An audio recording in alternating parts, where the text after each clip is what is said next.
Ay mga brad, video tanghali na tayo. Isang magandang araw muli sa inyong lahat. Panibago tayong gagawin ngayon pagkatapos ng bagyo. Mayroon tumawag sa ating isang customer. Ayaw daw start ng kanyang sasakyan. Help ang ating gagawin. Okay, atin ang pupuntahan. Let's go.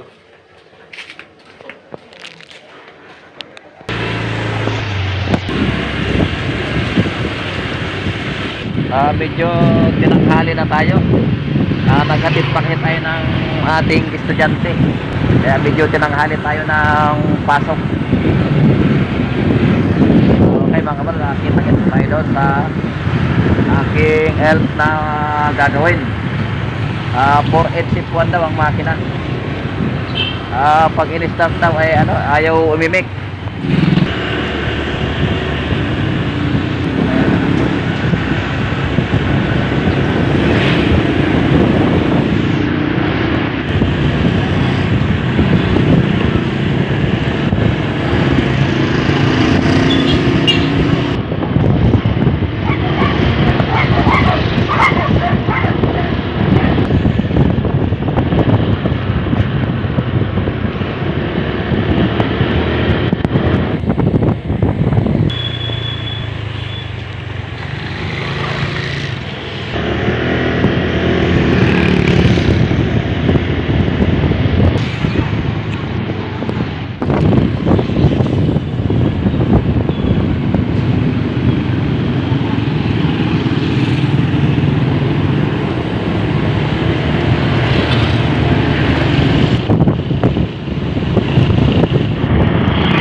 Ayun mga kabad, dito na tayo sa ating gagawin. Ayun, tumawag sa atin kanina. Tapo!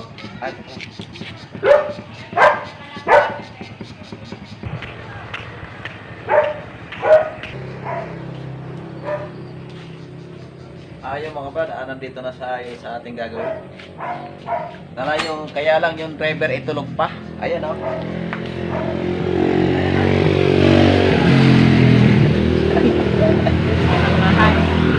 Tulog pa yung driver, ha? Natutulog pa yung driver. Nakakuha tayo ng isang bubuwit. Chicken muna natin. Ay, walang imik pag in-start.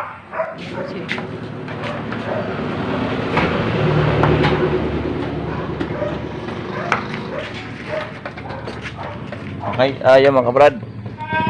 Nailaw naman yung dashboard. Yan, pag sinususi. Okay, susi natin. Ayan, nagana naman siya. Kaya lang, ayaw niyang mag-start. Walang click pag in-start natin. Ayan. Ayaw gumana pagka ini-start. Ayun mga brad, wala siyang click pag in-start. Meron po yung relay dito. Sa gilid na ito. Yan. Yan. Yan, meron yung relay. Yan. Ang isa nito ay sa start, ang isa ay sa heater. Chichikin natin tong relay. Yan. Chichikin natin kung may natakbong kuryente. Ayan.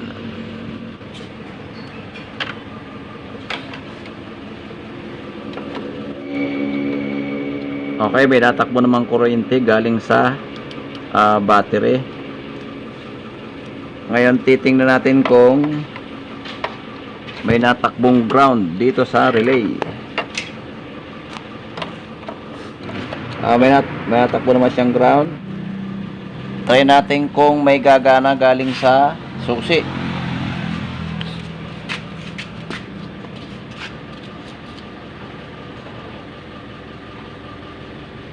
Okay, walang natakbong kuryente.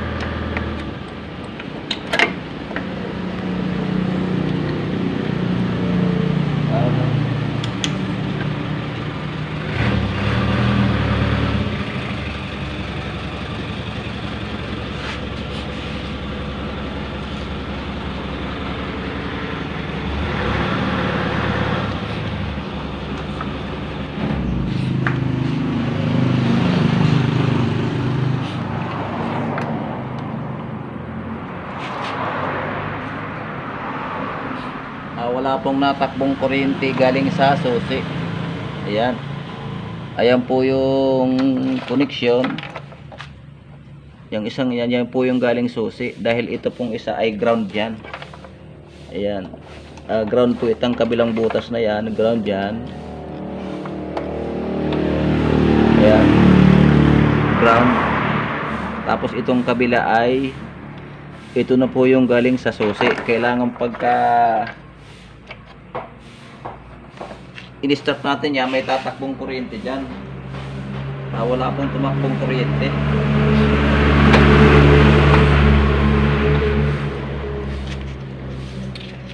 At titistingin natin direct.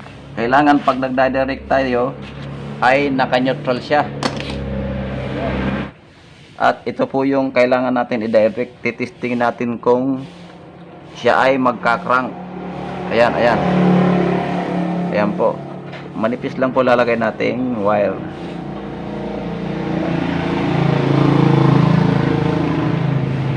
Ayan. Ayan, nagka-crank siya, oh. Ayan, umandar siya.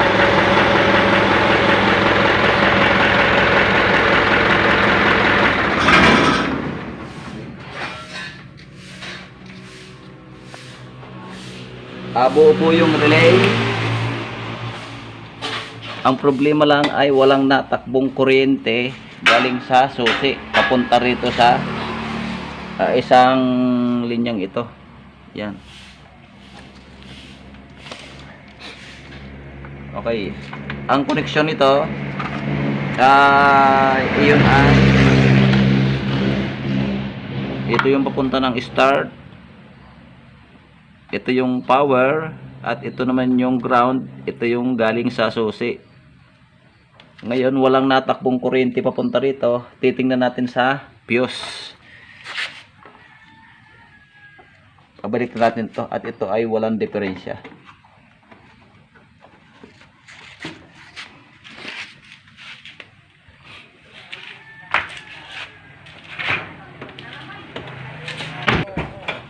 Magandang to.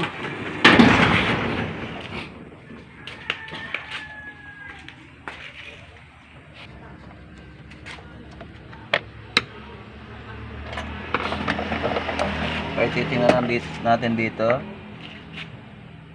Ayan. Fuse po yan dito. Bago pumunta ng relay ng starter, meron pong fuse yan dito. Ayan, oh. Babasahin natin doon. Yan, pangatlo.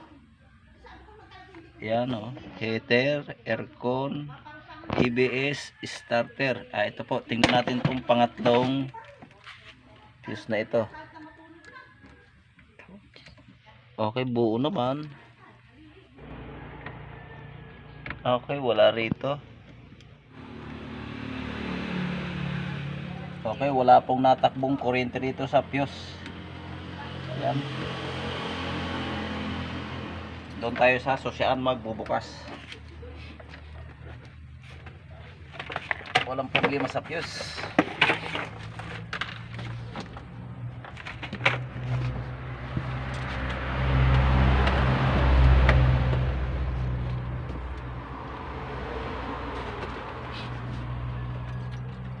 Okay, titingnan natin ang ignition switch.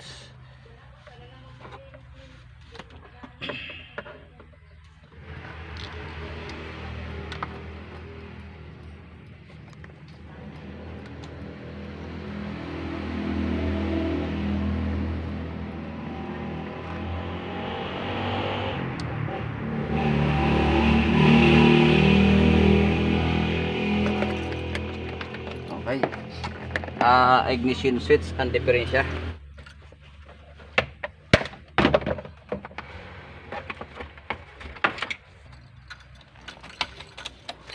Okay. Ito po ay titingnan natin dito sa susian. Meron siyang on, accessories, main power. Ito po yung main power niya. Ito po yung start. Ayan. Ayan ang start niya. Tingnan natin. Ayan, wala pong natakbong kuryente sa starter. Susian po ang diferensya. Okay. Ngayon naman po, titingnan natin. Kailangan lagi tayo naka-neutral. Direct muna natin. Ito po yung accessories. Ito yun naman yung on. At ito yung main power. Ngayon titistingin natin direct muna. Ito po yung start nya, direct muna natin. Ayan, one click. Okay, na-under siya. Okay mga kabrad, na-under siya. Pero pag sa susi, wala siyang start.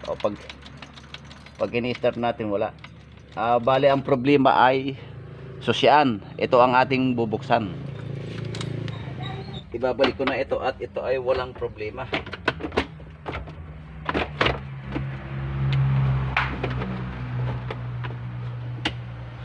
Walang problema sa fuse. Nakita natin ang problema ay sa ignition switch mismo.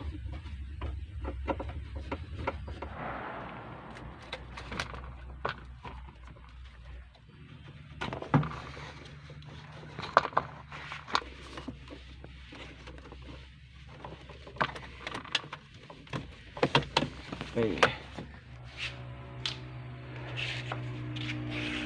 Okay mga brad, ito ang naging diferensya. Bubuksan ko. Ito sa liwanag.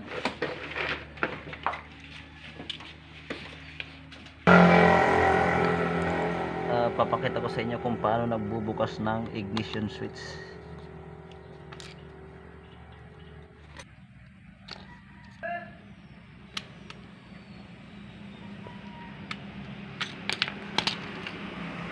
Ayan na po yun. Ayan. Wala siyang contact dito sa start.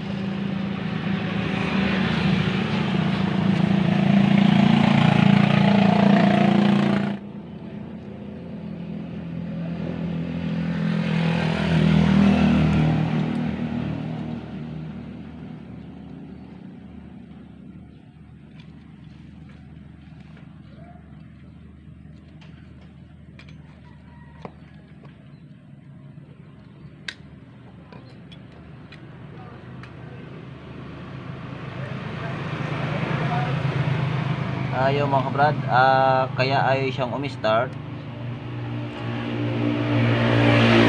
at wala na rin contact doon sa loob. Ang diferensya po ay spring. Ubos na po yung kanyang spring. Yan. Bali, dalawang spring ang nawala. Yan, durog na po yung spring nya. Yan. Bali, ang natirang spring ay ito na lang.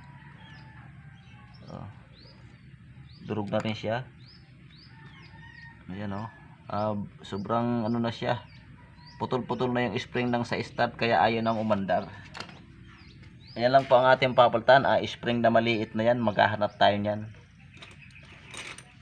Ayaw mga kabrad, bali iuwi ko muna ito at papalitan natin ang spring. Yan kasing spring na yan, pagkalagot na, hindi niya na maitutulak yung platino.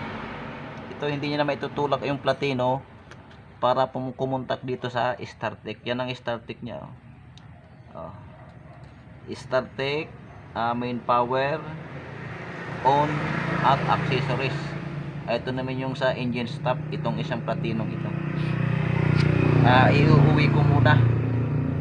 Okay, maibalik ko muna. Sa pagkakalas ng platino, kailangan didiinan nyo ito. kasi may posibilidad na ito'y umigkas. May dalawang bulitas yan sa loob at spring, pinakalak niya. Pagka umigkas yan ay medyo mahihirapan ko yun ng konti. Okay, balik muna natin tong mga spring niya. May spring yan sa bawat butas na yan, meron siyang spring. Yan. Ngayon nagkadurog-durog siya, papalitan na lang natin yan. Sa paglalagay naman ito, may guide po yan. Ayan o, kung nakikita yung guide na yan, dyan lahat nakasuot yung guide na yan. Ayan o. Yan. Ang nagdadala niya na spring. Yan, ganyan yan. Saka natin itataklong. Yan. Ayan, ayan po yan o. Okay. Yung mga kabrad, iuwi ko muna at doon ko napapalitan ng spring. Madali lang po mag-repair ng ignition switch.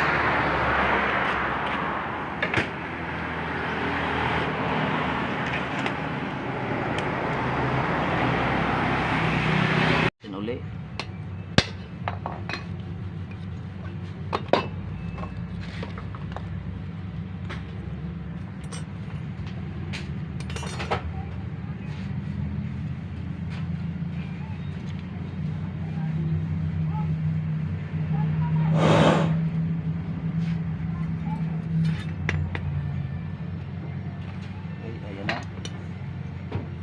Bali, magpapalit tayo ng spring na isa.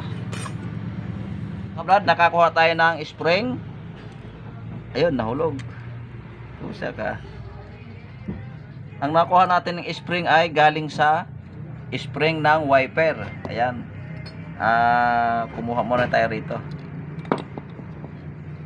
Wala po kasing nabibiling spring yan. Kaya kumuha muna tayo ng spring ng wiper. Okay. Pwede naman po yan. Okay, ito na tayo. Medyo malambot yung nakuha nating spring, ating dudublehin. Yan.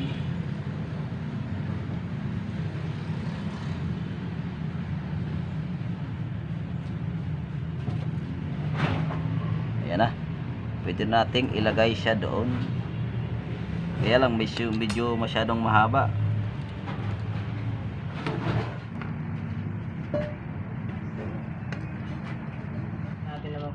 Dahil puro na yung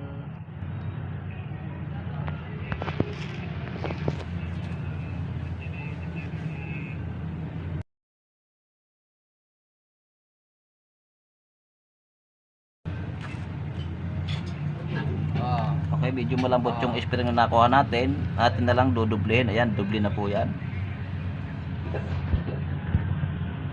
Yeah. Pwede na. Okay, sige. Atin na ibabalik. Ito po yung laging nauuna. update na lang kita mamaya, boss. Yeah.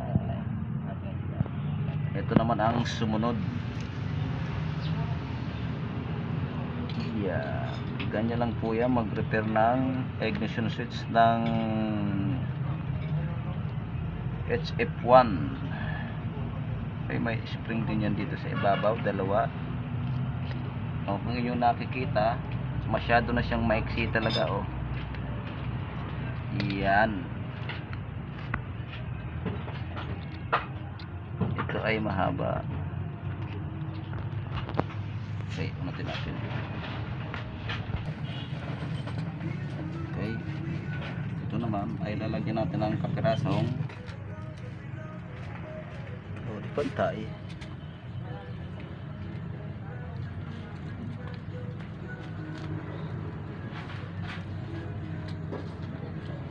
Okay, balik na natin itong taklog.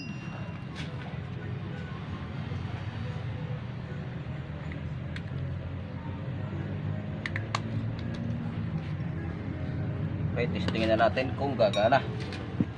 Okay, lagyan natin ng kuryente itong itim saka puti. Yan ang main power. Tingnan natin kung okay na yung ating ginawang ignition switch.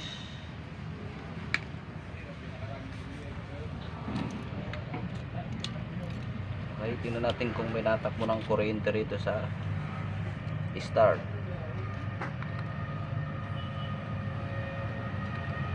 Okay na, meron na oh. Kung inyong nakikita, ayan, meron na. Ayan po yung start. Okay, ito naman yung accessories. Ito naman yung on. At yun naman yung main power. Okay, kumpleto na. Okay, nasimbulan natin at napalitan natin ng spring yung ignition switch. Ayan po ang itsura. Okay, kita-kits na lang tayo doon sa sasakyang ginagawa natin. Ibabalik na natin to doon. Okay, siya yung muna gagawin. Okay, ayan mga brad, ito na yung ating ignition switch na ni-repair. Medyo ngayon ko lang naikabit at malakas ang ulan. Okay. Ito lang, nare-repair po yan. Ang kalimitang nagiging difference niyan ay spring lang sa loob. Kaya nito, ayan, nakita nyo kung paano ko ni-repair itong susian. Ignition switch. Ayan.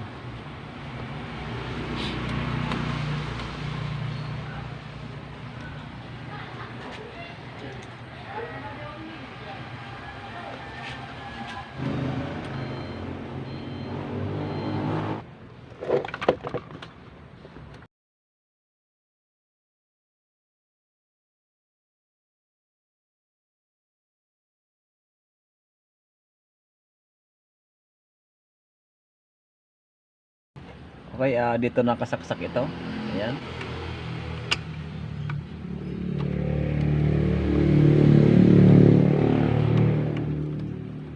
Okay.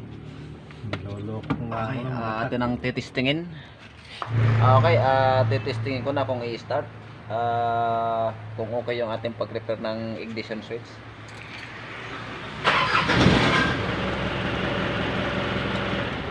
Ayos na. Mukhang ayos ka na. Okay na mga kabrad. Ayaw mga kabrad, pagka nagka-diferensya yung ignition switch, huwag po muna kayong bibili basta. Kalimitan na nagiging diferensyahan yung spring sa loob. Medyo natutunaw din kasi napupudpud.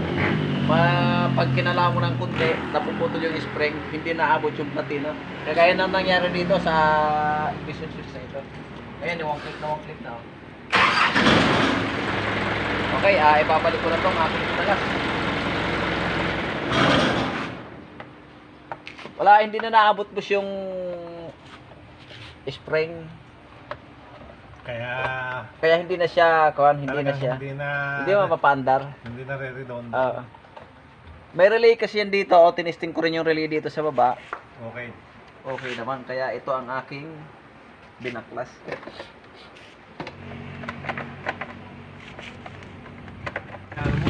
Tapos na tayo, titestingin ko ulit.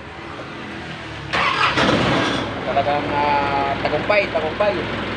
Ayaw mga brad, tips at konting kalaman kung paano i-repair ang isang ignition switch. Yan. Tipid tips tayo. Huwag po kayo basta bibili ng ignition switch. Madali pong i-repair yan. Okay, tapos na tayo. Medyo gabi na at dilabig na ng content na inabot ng ulan. Malakas na naman ng ulan dito sa amin eh. Okay, hanggang dito lang. Thanks for watching!